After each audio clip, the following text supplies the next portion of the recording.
Hey everybody, I'm about to do my podcast.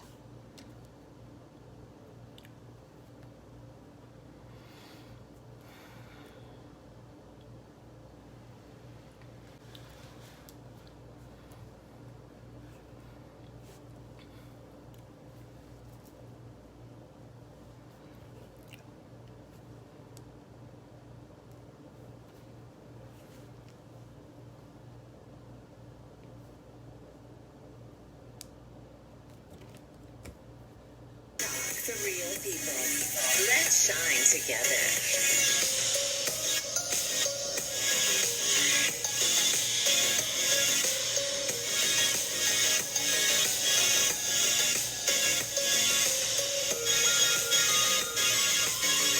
Shine with Kendéll Lenice. Real talk, the real people. Let's shine together.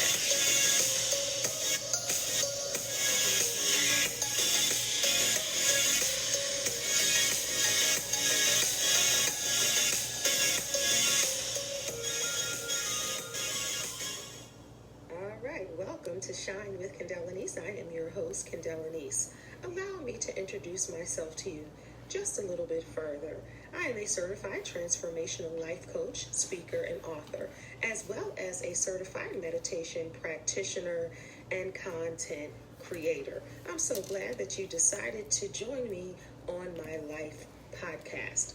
On this podcast, I will educate, elevate, and entertain you with various topics. We will do live coaching, and I will hopefully give you a different perspective on some of your favorite topics and introduce you to new ones.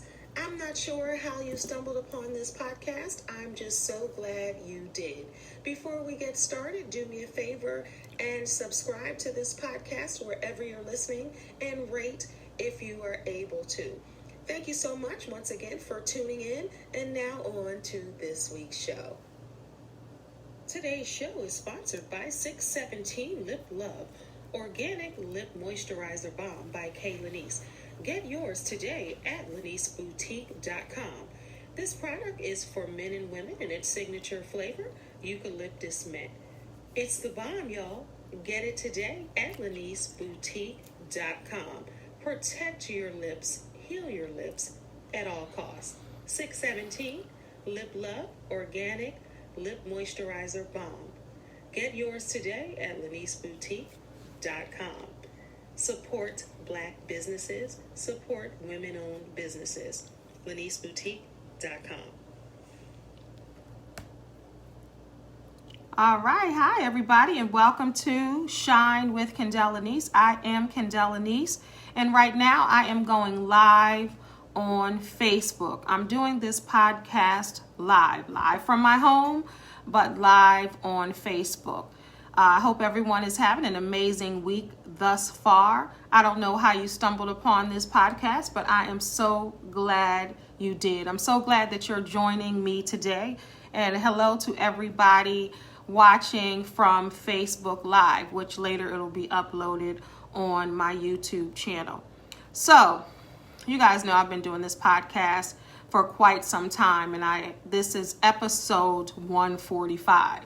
And as we're going to talk about life today, and as we see it, I think it's 145, and we're dealing with 45, if you know what I mean. You know who I'm talking about, your president. But we're going to be talking about that and a whole lot more today. You know, this is my podcast, and it's all about education, elevation, and entertainment. As always, across the board, that's what I'm about, and that's what I talk about. And on this podcast, as a certified life coach, you know, I do some life coaching and talk about real stuff, real talk for real people. That's what I'm about. But this week, I want to keep it all the way real, and I want to talk about life now, the way life is. So the title and the topic of this conversation today is Life Now, the Ways of the World. And when I say life now, it's life now, and then it's life now. So like now what? This is how it is now. This is what we're dealing with. So I want to talk about all of that and a lot more on this week's episode. But before I get further into the show, I want to make sure you do me a favor and subscribe. So wherever you're listening to your podcast, subscribe, rate, leave a comment, talk about what you may want to talk about, and just leave me a brief note. And you can also email me at KendellLenice@gmail.com. That's KendellLenice@gmail.com if you want me to talk about any topic in particularly. So today, again, it's just you, me, and my Facebook Live. All right, as I talked about, real talk for real people. This is a life podcast. This is what we do here. Yes, we can laugh, joke, and play and have fun, but we have to be prepared to talk about the real issues going on. All right, so we know about COVID-19 and we're still living in a pandemic. Although some people, if you look on social media, some people forget that we are in a pandemic still. I just saw a post from somebody that I know, like they lost the 8th person they know to COVID-19. So it's not a game. It's not a joke. Grown folks are going to do what grown folks do. I'm not here to, point my finger and get my switch out and to, hurt folks about what's happening, what's going on, because like I said, we're grown, but I just want everybody to be socially responsible. Wear your mask. Keep your distance if possible. I know sometimes it's hard to do. Even for me, I'm in the store and I look back and people are still up on me. I'm like, do you know what social distancing means? Do you know what that is? Because I didn't like, people on top of me even before a pandemic, okay? Like I didn't want nobody all in my personal space. And some of us know what personal space is, and some of us don't have a clue on personal space and what that is. So, and then you have it marked in the stores. I don't know if you go into the stores and you have the little circles on the floor that say 6 feet and stand here. But people are ignoring that. People ain't really paying attention to that either. But you just got to be mindful. And, yesterday I was with my Nana, and she is 88, and older people are more prone to it. If you have a weaker immune system, you're prone to it. I have a cousin who his immune system is very compromised, and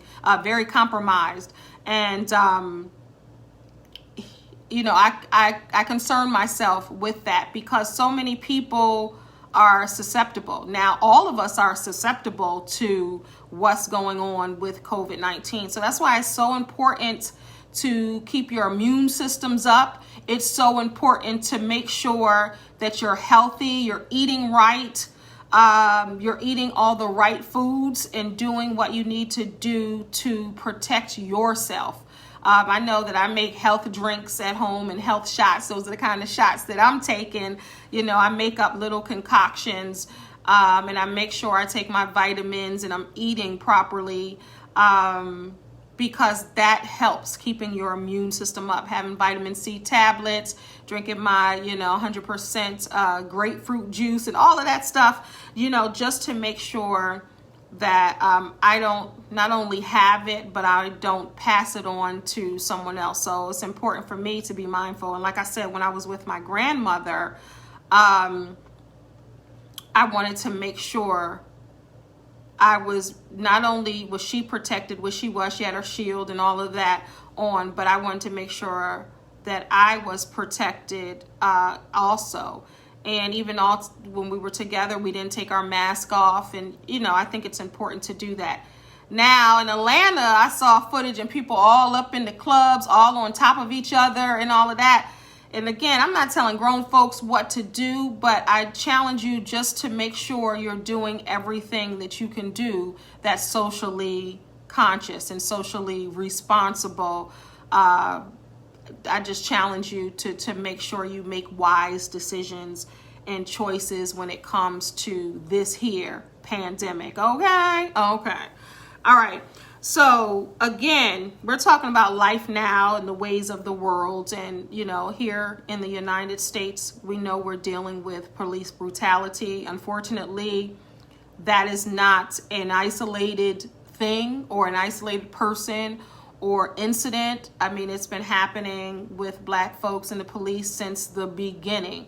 And I'm glad that it took a shift with George Floyd, and he had his life clearly is not in vain, and the loss of his life, even though it was murder and you know, wrong and sad, and, you know, it had us frustrated and angry and all of those things, his life is still now being used for good because it sparked the fire. The flame was already there, you know, but it sparked a new one. And I just take my hats off to the millennials and the Generation Zs because they ain't going for it. Like, this ain't the old time where we're going to protest and nothing happens, and after a while it sizzles out. I mean, you know, I did my share of protesting during George Floyd and Breonna Taylor, but some young folks are continuing, and my hat's off to you.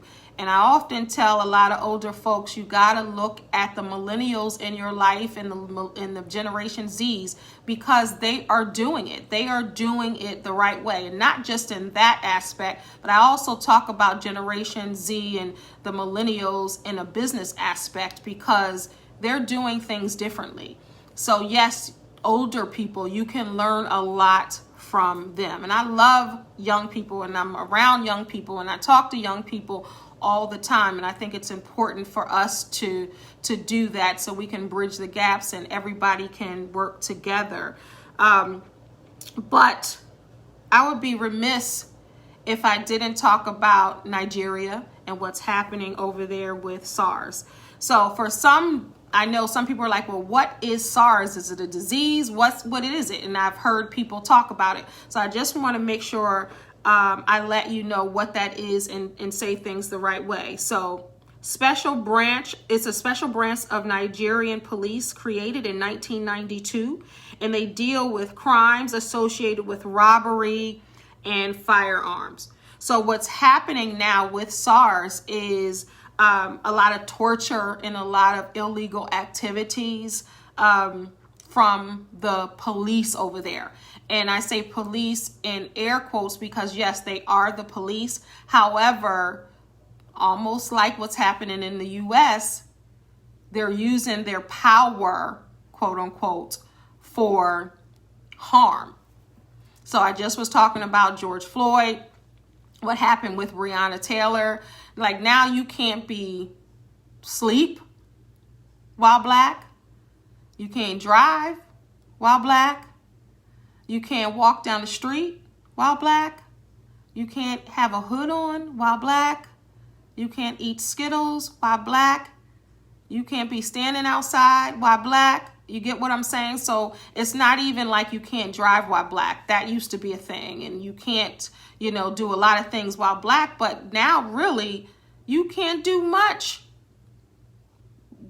Black when it comes to the police officers. And we see that with Breonna Taylor. So when we switch over to Nigeria, it's not the same thing, but it's the same thing as far as power being abused.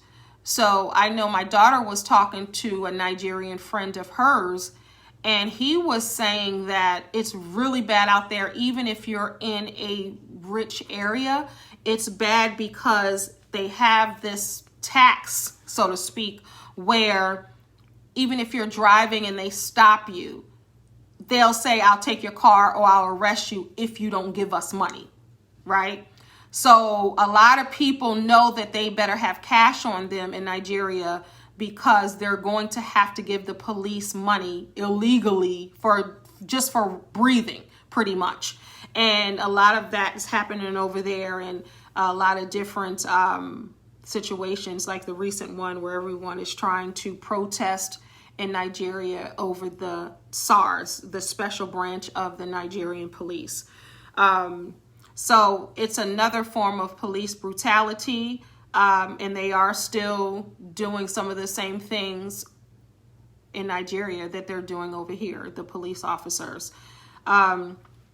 So I know Tina Knowles, Beyonce's mom, came out and it was a post and delete, but I believe the Shade Room captured it and the Jasmine brand captured it.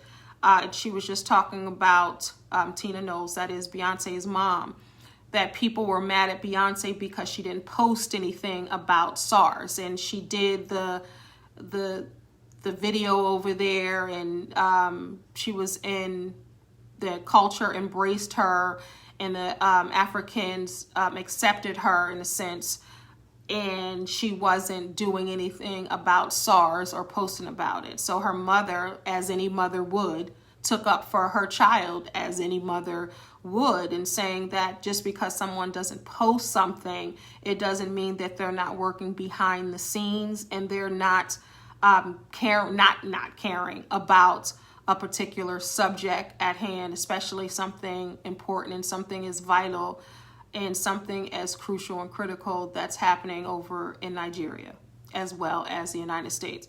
But that's a question. So if you don't post on your social media what's going on in the world, does that mean that you don't care about what's going on in the world, or you don't care about what's going on in the country? Do you find that it is our duty to post and to talk about what's happening, as I'm talking about it now? And that's because I do have a podcast and I have a YouTube channel and a platform on social media. But, you know, what do you think? Should that be the case? Should you talk about everything that's going on social media? Does it matter if you have 5 followers, or does it matter if you have 5 million? You know, because that's the thing. A lot of people have social media and a lot of people use their social media, but sometimes they're not posting about what's happening in our life right now, but it doesn't mean they don't care about what's happening in our life right now. And I think that we have to stop thinking that if someone's not posting about it or talking about it publicly, then they're not doing something behind the scenes or they don't care. And I think that that's pretty unfair, because you can be slaying dragons offline and then come online and say something that has maybe a joke or something like that. That doesn't mean that that person wasn't doing their thing behind the scenes. So I just found that interesting, and Miss Tina wasn't having it. She wrote 2 books about leaving her daughter alone. And I don't think it's just one person's responsibility to tackle the problems in Nigeria or in this country or the rest of the world. I think collectively we need to do that. I think it's our duty to do that collectively. Tell me what you think. You know, you might think something differently. You might think because they have a platform, they have an obligation. So let me know what you think about that. I'm going to take a quick break and I will be right back. Just a quick break. Thank you for shining with me, Kendell Lenice. If you're here for the very first time, thank you for tuning in. Please subscribe to the show and don't forget to tell your friends and family about Shine. We'll be right back. All right, and I am back. I told you it was just a quick break. I am still on Facebook Live. If you are out there on Facebook, hi everybody. If you are watching it live, hello, how you doing? If you are watching the replay, just leave me a comment. Let me know what you think about today's podcast, and let me know what you think about the questions that I posed to you. And this is a beautiful thing. So when we talk about COVID, the pandemic, the coronavirus, whatever you want to call it, it gives us the opportunities to do things from home. Now, I was doing a lot from home before, but I can't say I don't enjoy it. I can't say that, oh man, now I miss the interaction with people, and that's why I love social media. But I love, you know, being on the stage and touching people and, you know, hugging people. Of course, clearly we're not doing that during the pandemic, But I like to look into the eyes of the people that I speak to, because you can tell a lot by looking in someone's eyes. That connection where you meet someone's eyes and they're like, oh, I feel you, or I understand, or I get it, you know. So of course we're doing Zoom, and on my talk show, Kendéll Lenice-LIVE on YouTube, I'm able to look at people virtually as I'm doing that show. But I would love to, you know, get back on the stage and do what I do. I would love that, but I don't want to be premature with that. And I'm in the house quarantining right now. Even if I have to go to the store, and like I said, I went with my Nana, I usually like to come back after that day, and then I don't go anywhere that next day. So I like to quarantine a lot during the week, just to make sure I'm safe and that I'm protecting not only myself but other folks. So today I'm just in the house talking to y'all, doing my podcast, talking to Facebook Live, and that's what I'm doing. All right, so I want to talk about mental health, okay? It's important. It's just as important as eating right and keeping your immune system up, as I was talking about earlier. And therapy is important as well. And it's interesting, I was watching the Red Table Talk, and someone put a quote up there, and it said, with mental health, you don't need to talk to an influencer, you don't need to talk to a life coach, and I'm a life coach. You need to talk to a therapist when it comes to mental health and trying to get it right, and maybe a psychologist or a professional of that field when you're dealing with mental illness. And as a life coach, I didn't get offended by that when that person says you don't need to talk to a life coach about mental illness. And I didn't, again, get offended because somebody might need medication and the life coach can't prescribe medication. So as a life coach, the difference is when it comes to therapy and life coaching, it's about, I'm the remix coach, and it's about handling your life from this point. So if you have mental illness, can you see a life coach? Absolutely. But if you're trying to cure your mental illness, then you need to see a doctor, or if you need, you know, medication, or if you need, and depends, because therapists can't provide medication, but doctors in that field can. But it's important to seek help. Now, if you just want to see a therapist and a life coach together, people do it all the time. A lot of my clients do that. Or if you just need you're trying to move to the next level, you're trying to shake up some things in your life, you're trying to break old habits, you're trying to stop procrastinating, you want a better life, you want a better career, you want a better relationship, you want a better job, you want to jump out there and be an entrepreneur, you want to do this, that, you want to remix your life, change it, do some things over, I'm your girl, the life coach.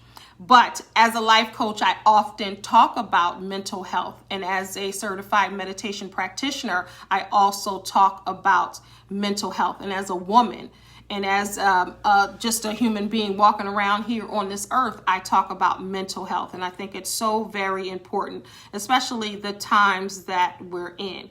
And I get a lot of new clients because of the time that we're in, and people feel like they're running out of time and they want to live their best lives. They want to fulfill dreams that they might have been scared to fulfill before, or might not have known how, or didn't have an accountability partner to do that. And I do that with a lot of clients.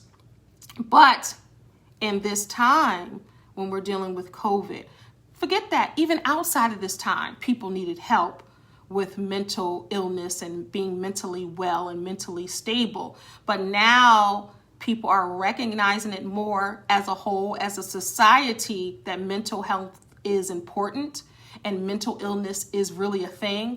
And it's not that people are crazy, like they used to say back in the day, oh, they're just crazy, they're just touched. No, mental illness is real. And I want to detach the shame of mental illness from people's vocabularies and people's minds. And I'm glad, like, Taraji is out there doing her thing with her foundation, in her father's name, and Charlemagne is, and so many people are. There's so many people, so I don't want to exclude anyone, but everybody is unveiling the sheet of shame. And even Shanti Das, a former executive over at LaFace Records, she is, she has a campaign, Silence the Shame. And I think it's so important that we do that and give people the permission to take care of themselves, because people are running themselves in the ground. People are afraid. People are unsure. People are trying to be there for everyone else, and they're not there for themselves. And what happens is there's a break, and people break down, nervous breakdowns, stop talking, almost stop breathing, committing suicide. It's a real thing. And the pressures of the world, everybody can't handle. Everybody can't take. So when people say check on your strong friends, the people that you thought had it all together, or check on your people who may be struggling, it's a real thing, because some people you might think have it together because they have a good job or career or good life or a good marriage or have money or houses and all of that. And that means nothing when people are dealing with mental illness.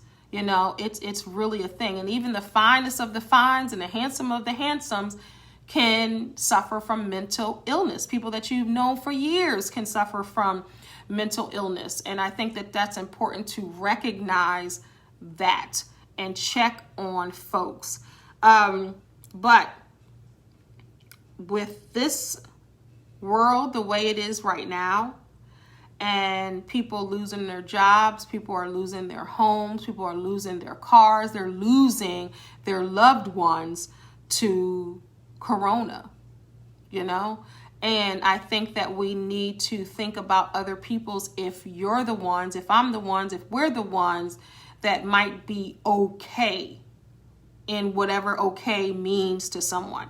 Okay might be that I'm eating every day. Okay might mean that I still have a car, a place to live, lie my head at night, or, I'm still able to breathe. I'm still alive. That might be okay to someone. That might be everything to someone if they're looking in and they have none of that. Or you might just have all of your faculties, and your mental wellness might be a top priority, and you're taking ownership of it and you're taking it seriously in your life. I just say to those that are going through it emotionally and mentally, Les Brown says, and this is one of my favorite quotes and I always quote it, you ask for help not because you're weak, but because you want to remain strong, right? So I always commend anybody that's asking for help, whatever type of help that may be. I commend anyone for doing just that. And seeking a life coach, seeking a therapist, seeking a counselor, seeking a doctor, seeking whoever you feel that can help you with whatever issue you have. I always commend someone for asking for help, just to keep you together. Because this world will bite you up and spit you out in a lot of different pieces. And it's difficult to cope for many. So pray for folks, help folks, ask folks if they need help, and make it okay for people to ask you for help. You don't have to ask a lot of questions. You don't have to make someone feel bad. You don't have to shame someone. Because it's interesting. In this world, shame is it's two sides, right? Because on one side, people don't have shame. They're doing any and everything, on social media or not, they have no shame, right? But then that person may not have shame, but they are shaming others for their behavior, how they dress, how they look, how they act, what they have, what they don't have. They're shaming other people. So why don't some people have shame when it comes to them, but then they're shaming other people. We have to find some type of a balance in that, and to know, okay, you need to see a therapist. Let me, introduce you to this therapist or that therapist. And on my show, Kendéll Lenice-LIVE on YouTube, I've had probably 3 therapists on there talking about therapy, Black therapists talking about therapy. I had 2 Black male therapists, and I had 1 Black young lady therapist, and they were from different parts of the country. So if that's something that you need, or you need a referral, I know tons of them that can help you. And now, because of COVID-19, a lot of folks are giving service free for people who need therapy. So don't think that it's going to cost you an arm and a leg. Typically, if you have health insurance, even if you have state health insurance, the therapist will accept that. Okay. So I don't want anybody walking around there feeling like they can't get help or they're not worthy of help. Everybody is worthy of it. We got about 14 minutes left, but I want to talk about community, because this show episode is about life now, the ways of the world, what we're dealing with now. And I want to talk about community. That's the best part of COVID-19. And that doesn't shadow people losing their lives, people dealing and struggling at this time. So I don't want to minimize that. Let me just say that. But for some, it has been a great period when it comes to growth, when it comes to learning, when it comes to love, when it comes to being grateful and thankful, and coming together as a people, as a community, looking out for one another, making sure everyone is okay. I think that we've done good with that. As a community, people are coming together to make sure everyone eats. They're making sure people have masks. Some people are making masks, giving them free. Some people are helping parents tutor their kids or homeschool their kids. And I'm going to talk about that in a moment. Some people are just making sure that other people are good. You see people paying it forward differently. You see people smiling on social media, calling people that they may not have called. You just see a sense of community and warmness and love. That's what I'm seeing. That wasn't necessarily there before. You're seeing a lot of people more appreciative of the things that they have. Think about it. If you're staying in your house for months, you're grateful first that you have a roof over your head. Now, if you go, some of the people have pools and all of that, and game rooms and basketball courts and all of that. So you have that where some people are like, dag, if I got to be quarantined, at least I'll have that. And it's like I'm not even quarantined, right? But then you have the other hand where people are homeless. They don't have a home. So now that's polarized, that they don't even have a home to be quarantined in. So then you have the middle of the road that have a home. It might not be a dream home, but it's a home nonetheless, with a roof and some walls and some food in the fridge, heat, air, whatever you need. So there are a lot of people that have it, quote unquote, better than you, whatever that means. But there are a lot of people who have it worse than you, whatever that means to you.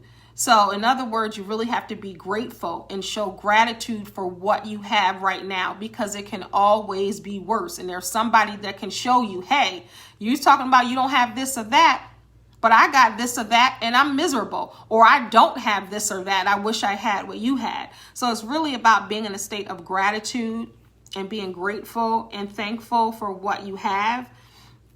And I don't have little kids. You guys already know that. But I'm thinking about that, because I've been married and been divorced, and, I'm married again. Let's keep it real. So in between some of those times, I was a single parent, right? So I'm wondering how it would be if I needed to work and my job opened up during the pandemic, right? And I had to go to work and my children had to be homeschooling when they were young, what would I have done? What if I had nobody to help me? What would I have done? What if I didn't have my ex or my mom or whoever? Like, what would I have done? Or would anybody be available to help homeschool my kids when I went to work or virtually teach my kids? Because think about it, if they're 7, 8, 9, 10, they might not be able to be home by themselves and regulate and know how to do that. And that is a struggle that a lot of parents are having out there. Like, okay, now my job opened back up or it never closed because I was an essential employee. How do I teach my kids or virtually help my kids with school, but then go to work because I can't work from home? So then what do? Am I leaving my child at home by themselves while they are at school at home? And then, like, what am I doing? So that is a dilemma that a lot of people are having. And some say, well, they can just not go to work. Well, how are they not going to go to work? Like, come on, how are they not going to go to work? And that might be the only income that provides for their children. Oh, well, they can take their kids to work. Nah, you might not have a job that you can do that, but you can't leave your kids in the car and on a phone to try to go to school. Like, what do they do? If you're a parent out there that's in that situation, let me know. What are you doing? And I know some people might be grouping up with other parents who are in the same position or who had grandparents there helping or friends or neighbors. Maybe they're coming together to try to make it do what it do. And hopefully people have that. But what are they doing? So even, people get happy like, oh, okay, the world is slowly trying to open back up in different phases. I can go back to work, but now school's in session.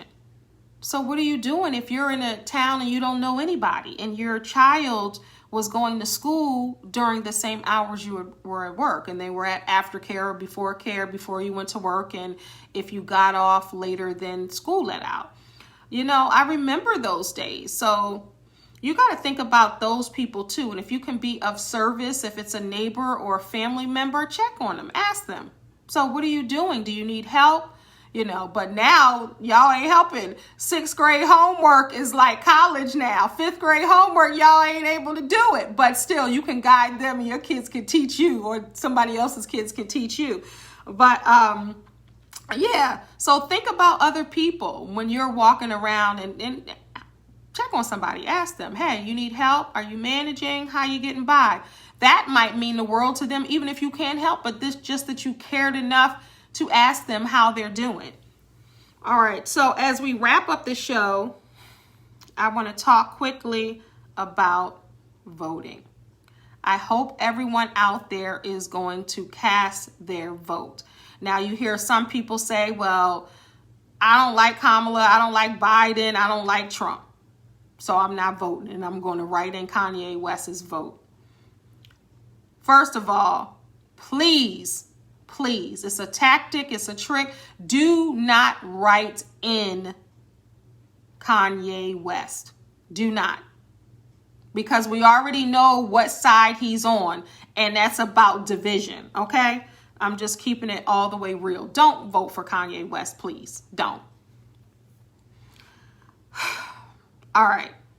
So, I'm not here to tell you who to vote for. Look at the facts. Look at what's happening. You figure it out. I know who I'm voting for, okay? But cast your vote. It's so important that you do that. You have your ballot. I got my ballot here, and I'm going to drop my ballot off and make sure my vote counts, because women, we could not vote. Black women, black people, we could not vote. And that wasn't that far back. So people have died, people have been hosed, people have been chased by dogs, people have been killed and trampled to have the right to vote. Okay? So please exercise your right to vote, because if you're black, your ancestry, your ancestors, that was a big deal. They fought for our right. And if you're a woman like me, women, we could not vote. Our vote didn't matter. Nothing that we said mattered, but we matter today. Black folks matter. Women matter. And we have the opportunity to cast our votes. So put aside if you don't like the candidates, or if you don't like this part of the candidate, or this person did this or that. But as a whole, you do your research and you vote. It's important to do that, and your vote matters.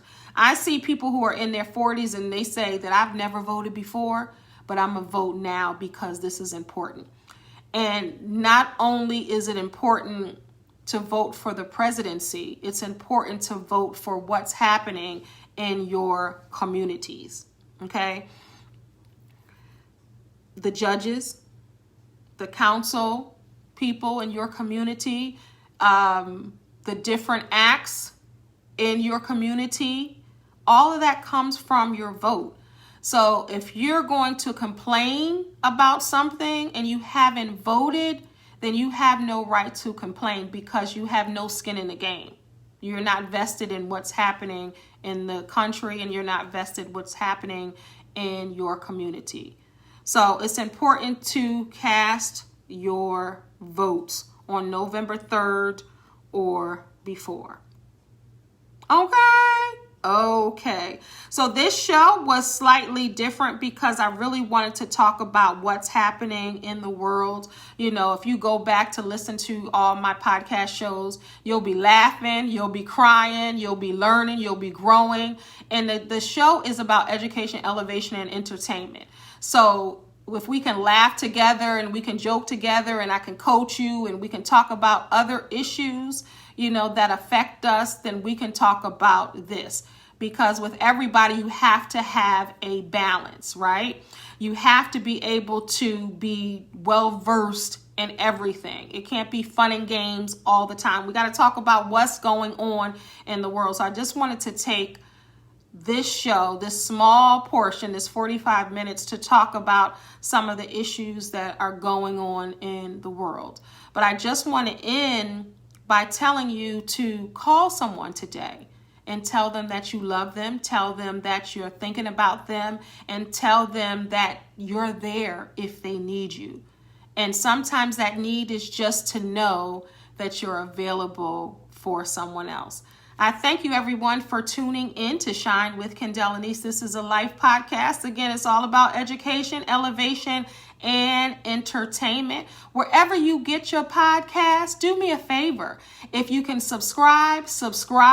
If you can leave a message, please leave a message. If you can rate, please give me some stars. That's what I'm talking about. And if you're watching this on Facebook or YouTube, I love you guys just the same. If this is your first time tuning into Shine with Kendell Lenice, I'm so glad that you decided to stop through.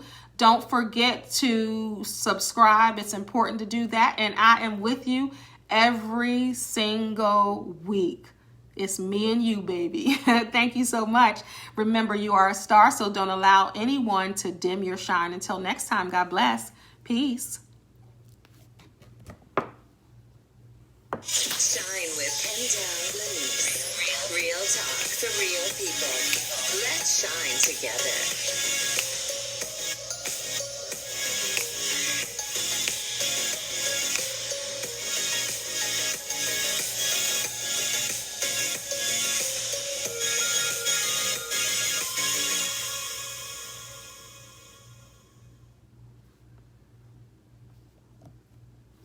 Today's show is sponsored by 617 Lip Love, Organic Lip Moisturizer Balm by Kendéll Lenice. Get yours today at LeniceBoutique.com, and its signature flavor, eucalyptus mint, for all of the amazing healing agents. Protect and heal your lips with 617 Lip Love for men and women. Order yours today at LeniceBoutique.com. It goes on smoothly and it smells great. But most of all, it's the bomb. Get your 617 Lip Love Organic Lip Moisturizer Balm at LeniceBoutique.com.